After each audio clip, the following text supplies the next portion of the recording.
Hola, ¿qué tal? Bienvenidas y bienvenidos a su capacitación sobre el modelo de atención integral en salud sexual y reproductiva para adolescentes, o lo que conocemos por MAIRA.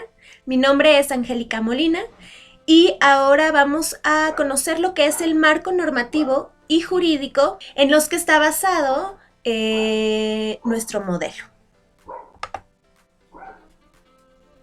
¿Cómo está la organización del marco jurídico nacional?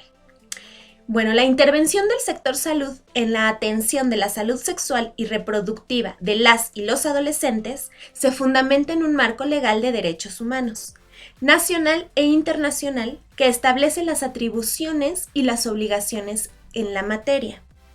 El sistema jurídico o sistema de leyes en México se organiza jerárquicamente. Respecto a la jerarquía entre estas leyes consideradas supremas, nuestro artículo 133 de la Constitución Política establece la supremacía de esta Constitución. Después vendrían los tratados internacionales, las leyes federales, los códigos penales, por ejemplo, o las normas oficiales mexicanas, y finalmente las leyes estatales o los códigos penales en los estados. La organización del marco jurídico internacional. De acuerdo con el derecho internacional, los instrumentos internacionales de derechos humanos se clasifican en dos categorías: convencionales y declarativos. La diferencia entre unos y otros radica en que los primeros, convencionales, son vinculantes, y ahorita vamos a ver qué significa eso, mientras que los segundos no son vinculantes. Entre el grupo de los convencionales o vinculantes están los convenios, convenciones, pactos y tratados o protocolos. Son acuerdos que, emanados de organismos mundiales o regionales y firmados por los países miembros, gozan de fuerza jurídica obligatoria. Esto es, comprometen legalmente a los gobiernos de los estados a garantizar los derechos humanos en sus países e incluyen sanciones jurídicas en caso de que no se cumplan. Esto quiere decir que son vinculantes. La firma del titular del Ejecutivo, sin embargo, no es suficiente para que esas leyes internacionales tengan efecto. Se requiere que sean ratificadas por el poder legislativo de cada país, que en el caso de México es el Congreso de la Unión. En este sentido, el artículo 133, que ya mencionábamos anteriormente, nos indica lo siguiente: todos los tratados que estén de acuerdo con la misma, o sea, la Constitución, celebrados y que se celebren por el presidente de la República con aprobación del Senado, serán la ley suprema de toda la Unión. Lo anterior significa que los documentos convencionales firmados y ratificados por el Estado mexicano poseen peso legal tanto en el ámbito internacional como en el nacional. Los documentos declarativos o no vinculantes pueden ser, por ejemplo, los programas, los planes o plataformas de acción que pueden ser el resultado de alguna conferencia, convención o reunión internacional. Son documentos adoptados por los estados firmantes como un compromiso moral en el ámbito internacional o como una promesa de colaboración internacional para lograr un objetivo. Sin embargo, no tienen fuerza de ley en el ámbito internacional o nacional y carecen de efecto jurídico obligatorio. A pesar de lo anterior, estos documentos son compromisos morales que los gobiernos firmantes adquieren en esos foros internacionales y por lo tanto también implican la promesa internacional de respetarlos y hacer efectivo lo que están estableciendo en sus páginas. El gobierno mexicano ha firmado dos documentos declarativos esenciales en el desarrollo y conceptualización de los derechos sexuales y reproductivos: el Programa de Acción de la CIPD, celebrada en El Cairo en 1994, que ahorita vamos a ver qué significa, y la Plataforma de Acción de la Cuarta Conferencia Mundial sobre la Mujer, llevada a cabo en Beijing en el 95. Si bien esta diferenciación entre los instrumentos vinculantes o los que tienen peso jurídico y los que no puede aclarar algunas inquietudes que se presentan frecuentemente, lo cierto es que la validez de los derechos sexuales y reproductivos en el país no está en duda. Es importante advertir que el derecho reproductivo básico y el conjunto de los derechos humanos interdependientes tienen vigencia en México, ya sea mediante su consignación en la Constitución política o mediante la ratificación de los tratados internacionales por el Senado de la República, con apego al artículo 133 constitucional. ¿Cuáles son estos tratados internacionales? Vamos a nombrarlos nada más y posteriormente vamos a ver algunos o los que nos parecen más importantes de resaltar. Siguiendo el orden jerárquico descrito anteriormente, a continuación se enuncian los instrumentos legales más relevantes referidos a la prestación de servicios de salud sexual y reproductiva para adolescentes en México.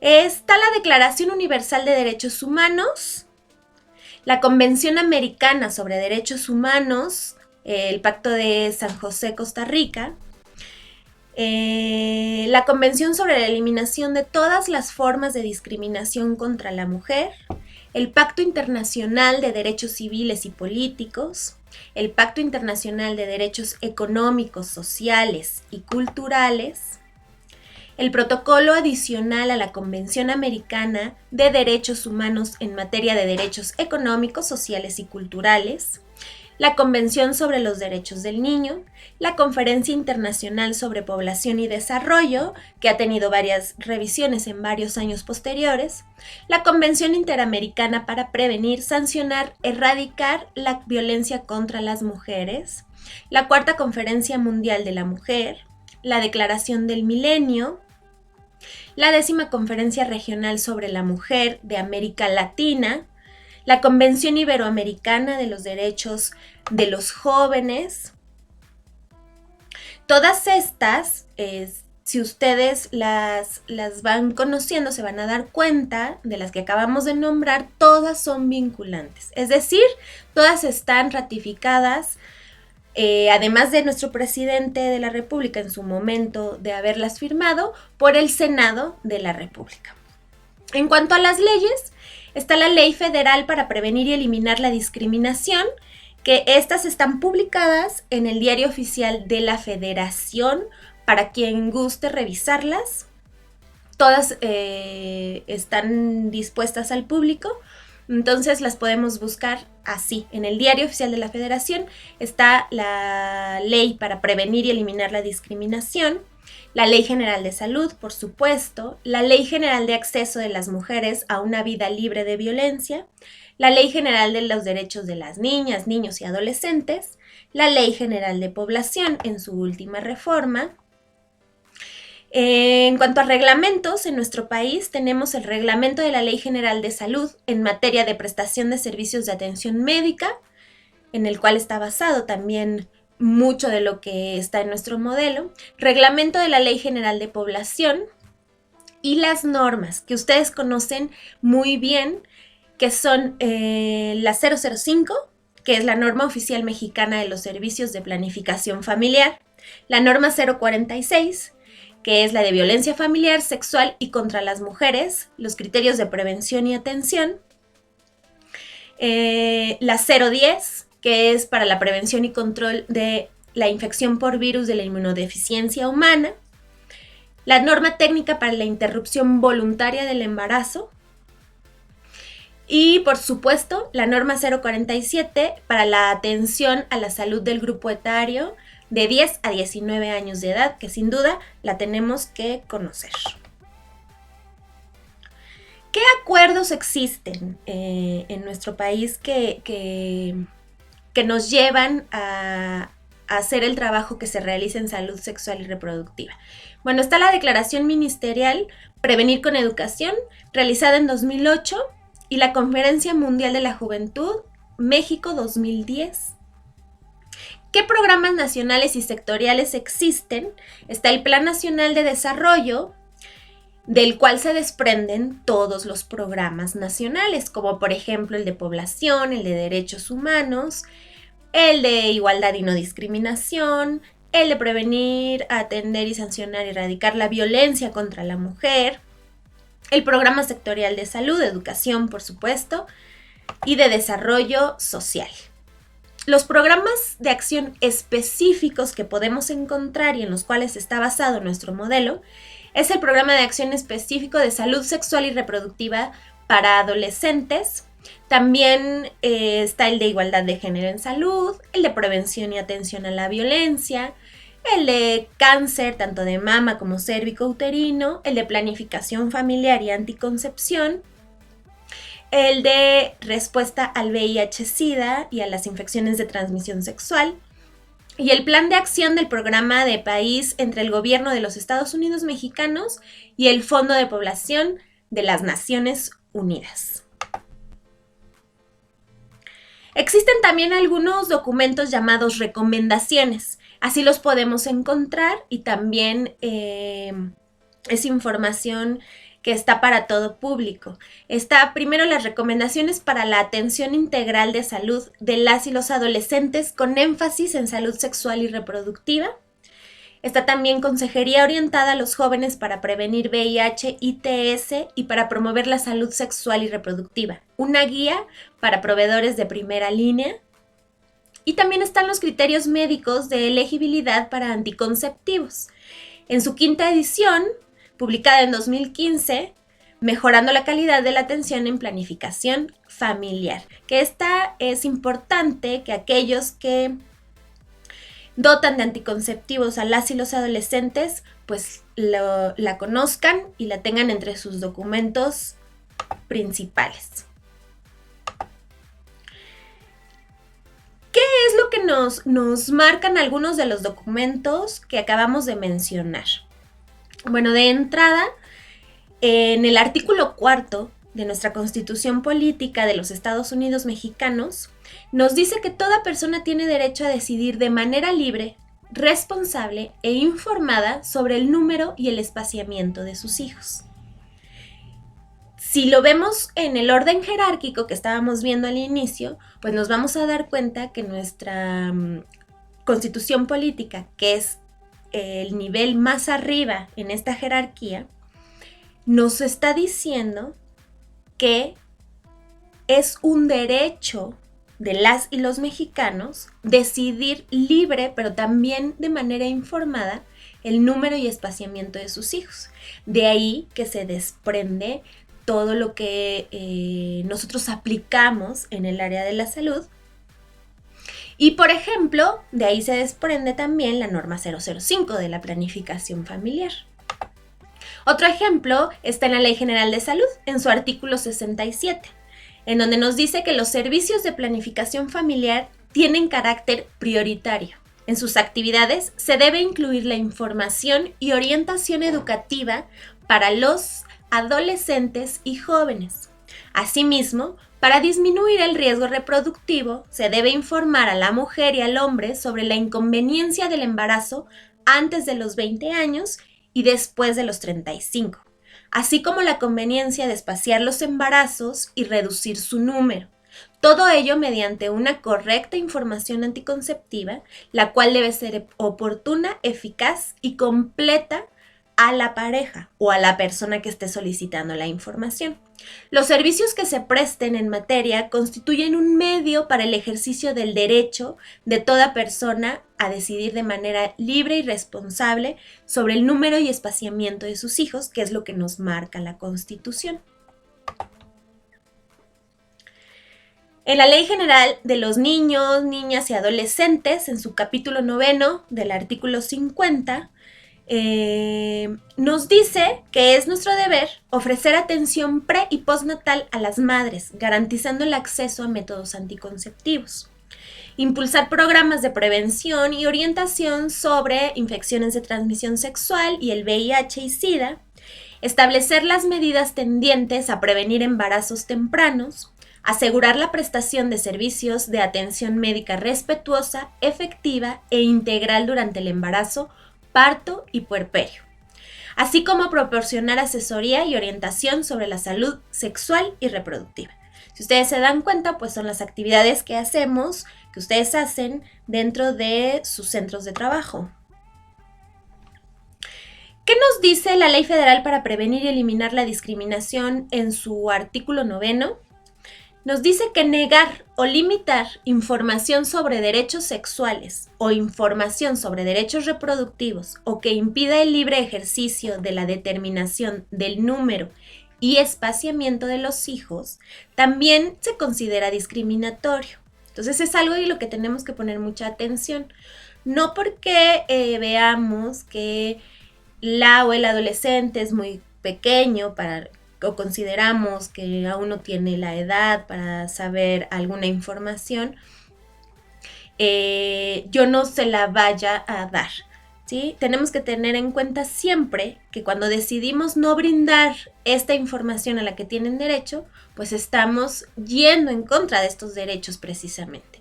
Y una forma de hacerlo es discriminándolos por su edad, por su orientación sexual, entre otras situaciones.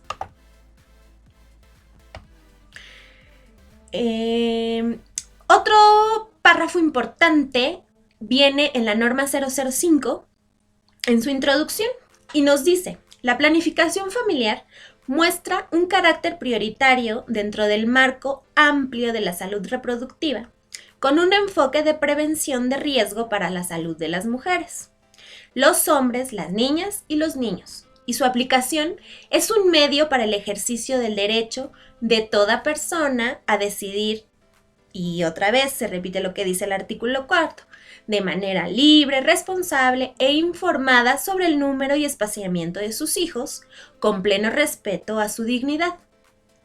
Se respetarán las decisiones individuales con respecto a los ideales reproductivos. Se promoverá la participación activa del hombre y su corresponsabilidad en todas las fases del proceso reproductivo. Se fomentarán actividades y conductas responsables en la población para garantizar su salud sexual y reproductiva y se respetará la diversidad cultural y étnica de las personas.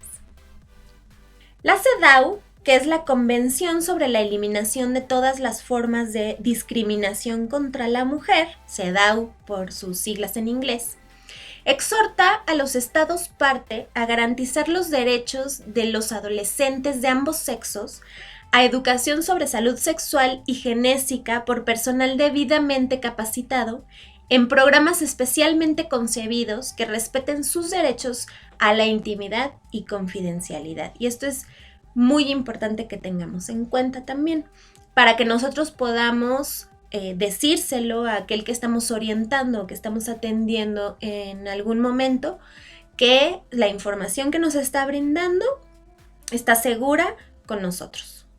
El Pacto Internacional de Derechos Económicos, Sociales y Culturales, o PIDESC, por sus siglas, nos dice lo siguiente en su artículo 12, en su observación general número 14, nos dice: los estados parte deben proporcionar a los adolescentes un entorno seguro y propicio que les permita participar en la adopción de decisiones que afectan a su salud, adquirir experiencia, tener acceso a la información adecuada, recibir consejos y negociar sobre las cuestiones que afectan a su salud. El ejercicio del derecho a la salud de los adolescentes depende de una atención respetuosa de la salud de los jóvenes que tiene en cuenta la confidencialidad, ahí está de nuevo, nos los están recalcando, y la vida privada, y prevé el establecimiento de servicios adecuados a la salud sexual y reproductiva. La consideración primordial en todos los programas y políticas con miras a garantizar el derecho a la salud del niño y el adolescente será el interés superior de estos, tanto del niño, niña, como del adolescente. Artículos aplicables a nuestra práctica de salud que se encuentran en la Convención sobre los Derechos del Niño, o CDN por sus siglas. Está el artículo 5, el artículo 12 y el artículo 16. ¿Qué nos dice el artículo 5? Nos dice que los estados parte respetarán las responsabilidades, los derechos y los deberes de los padres o, en su caso, de los miembros de la familia ampliada o de la comunidad, según establezca la costumbre local, de los tutores u otras personas encargadas legalmente del niño, de impartirle en consonancia con la evolución de sus facultades, dirección y orientación apropiadas para que el niño ejerza los derechos reconocidos en esta Convención sobre los Derechos del Niño. El artículo 12 nos dice que los estados parte garantizarán al niño que esté en condiciones de formarse un juicio propio, el derecho de expresar su opinión libremente, se dará oportunidad de ser escuchado en todo procedimiento judicial o administrativo que le afecte, ya sea directamente o por medio de algún representante legal o de un órgano apropiado. También nos dice el artículo 16 que ningún niño será objeto de injerencias arbitrarias o ilegales en su vida privada, su familia, su domicilio o su correspondencia, ni de ataques ilegales a su honra o a su reputación. Que el niño tiene derecho a la protección de la ley contra estos ataques que van en contra de sus derechos. Esta misma Convención sobre los Derechos del Niño nos dice que tenemos que garantizar el acceso de nuestros adolescentes a la información que sea esencial para su salud y su desarrollo y la posibilidad de que participen en las decisiones que afectan a esta, en especial mediante un consentimiento fundamentado y el derecho a la confidencialidad. La adquisición de experiencia, la obtención de información adecuada y apropiada para su edad y la elección de comportamientos de salud adecuados. Debemos de garantizar que todos los adolescentes puedan disponer de instalaciones, bienes y servicios sanitarios con inclusión de servicios sustantivos y de asesoramiento en materia de salud mental, sexual y reproductiva de calidad. Y es por esto que existen y tenemos entre nosotros, pues los servicios amigables, precisamente con este objetivo. Garantizar que todas las niñas y niños adolescentes tengan la oportunidad de participar activamente en la planificación y programación de su propia salud y desarrollo. ¿Sí? Hacerles parte y hacerles parte responsable de su salud en todos los ámbitos, mental, sexual, reproductiva, entre otras. En cuanto a la Conferencia Internacional sobre la Población y el Desarrollo, o CIPD por sus siglas, se planteó la necesidad de brindar información y servicios de salud para que las y los adolescentes fueran capaces de decidir responsablemente acerca de su vida sexual y reproductiva. La respuesta de las sociedades a las crecientes necesidades de salud reproductiva de los adolescentes debería basarse en información que ayuda a estos a alcanzar el grado de madurez necesario para adoptar decisiones en forma responsable. Entonces, si bien se está dando la responsabilidad a aquella o aquel adolescente de tomar decisiones sobre su salud sexual y su salud reproductiva, se nos está dando a nosotros como prestadores de servicios de salud la responsabilidad de brindarles la información adecuada que les haga tener a ellos las decisiones correctas y basadas en evidencia para que cuando tomen sus decisiones lo hagan acertada y asertivamente. En sus revisiones, ¿sí? Por ejemplo, en la del Cairo dice que promover y proteger el derecho de adolescentes y jóvenes al acceso a información, educación y servicios de salud sexual y reproductiva amigables, salvaguardando el derecho de adolescentes y jóvenes a la privacidad, a la confidencialidad y consentimiento informado, e involucrarlos en el diseño, ejecución y evaluación de estos programas. De ahí que también es importante que nosotros conozcamos y utilicemos, por ejemplo, el apéndice C del consentimiento informado. En el 2012, en un grupo de trabajo de la misma convención, se estableció que la salud y los derechos sexuales y reproductivos, el empoderamiento de las mujeres y la igualdad de género, así como los derechos y el empoderamiento de adolescentes y jóvenes, deben estar situados como elemento central del desarrollo sostenible. Entonces, nuestra función es sumamente importante para cumplir con todos estos acuerdos que existen nacional e internacionalmente. En el país, los instrumentos que protegen el acceso de las y los adolescentes a la información, a la orientación, consejería y a servicios de salud permiten al personal que atiende la salud sexual y reproductiva de este grupo etario tener la certeza sobre las responsabilidades y los límites de su actuación. En una primera instancia, el personal de salud debe tener claro que brindar este tipo de atención a una o a un adolescente no es una opción para considerar ni es un favor que se le hace. Es un derecho de la población adolescente consagrado en la legislación que el personal de salud tenemos la obligación de respetar. Entonces, como personal de salud, ya para ir finalizando, tendríamos que ir considerando estos puntos que son bastante importantes. En primer lugar, los servicios de salud representan una vía muy valiosa e insustituible para garantizar a las y los adolescentes el ejercicio de sus derechos sexuales y reproductivos. Es obligación brindarlos, promoverlos, facilitar su acceso y que sean además de calidad. Es responsabilidad de las instituciones y de los prestadores y prestadoras de servicios de salud organizar y ofertarles servicios de salud sexual y reproductiva que respondan a las características y necesidades específicas de estos grupos.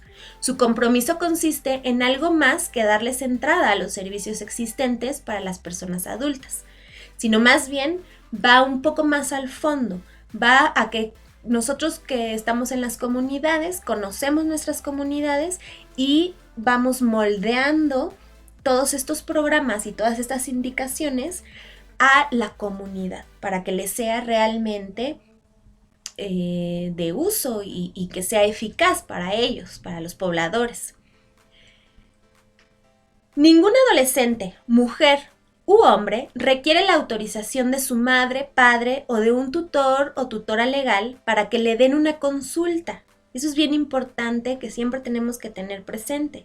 Le otorguen el anticonceptivo que ella o él elija y acceda a información sobre sexualidad. Entonces, ya venimos hace bastante tiempo erradicando esta forma de trabajar, pero si aún somos de los que pedimos que te acompañe alguien, que venga un mayor de edad o anótate en esta lista si es que vienes por condones, etcétera, pues es momento de que miremos nuestro actuar y podamos ir mejorando algunas cosas en pro de que las y los adolescentes pues tengan acceso a todos sus derechos.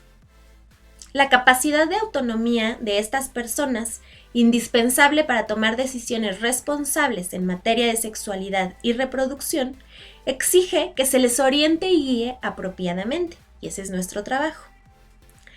De manera objetiva, científica, libre de prejuicios, que esa es una de las situaciones que nos cuesta más trabajo, respetando sus derechos a la libertad de conciencia y al consentimiento informado.